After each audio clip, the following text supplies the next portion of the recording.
Two neighborhoods, same number of voters, completely different political power. How? Lines. Today, we're talking about gerrymandering, and specifically, how district maps can reshape representation without denying anyone the right to vote.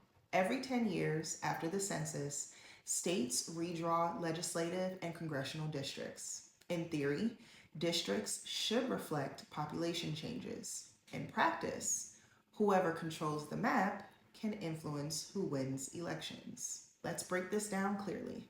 Gerrymandering has two very specific tactics: packing and cracking. Packing is when map makers concentrate as many voters of a particular group into one district as possible. So imagine 100,000 voters. If 40,000 voters support one candidate, instead of spreading them across multiple districts, you pack 35,000 of them into a single district. That district becomes overwhelmingly safe, but their influence is confined.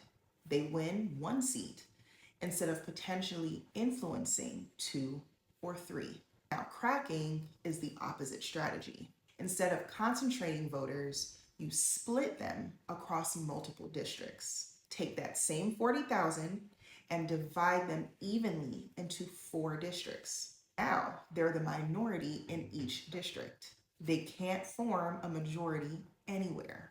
Their voting strength is diluted without ever taking away their ballot. And that's the key.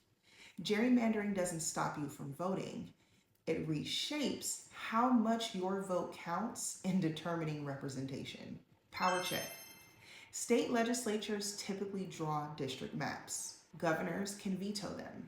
Courts sometimes intervene if maps violate constitutional protections. But many cases hinge on whether lines were drawn for racial reasons or for partisan advantage. And that distinction matters legally. In recent years, the Supreme Court has ruled that federal courts cannot resolve purely partisan gerrymandering claims. That leaves much of the battle to be won at the state level. And here's why that matters. Representation determines who writes the laws, who controls budgets, who regulates housing, who shapes criminal justice policy, who funds education. If district lines are engineered strategically, entire communities can be underrepresented, even when their turnout is high. Yesterday, we talked about white-only primaries. Today, we see how power can shift through structure rather than prohibition. The ballot is one part of democracy. The map is another. Your voice matters. Use it in 2026.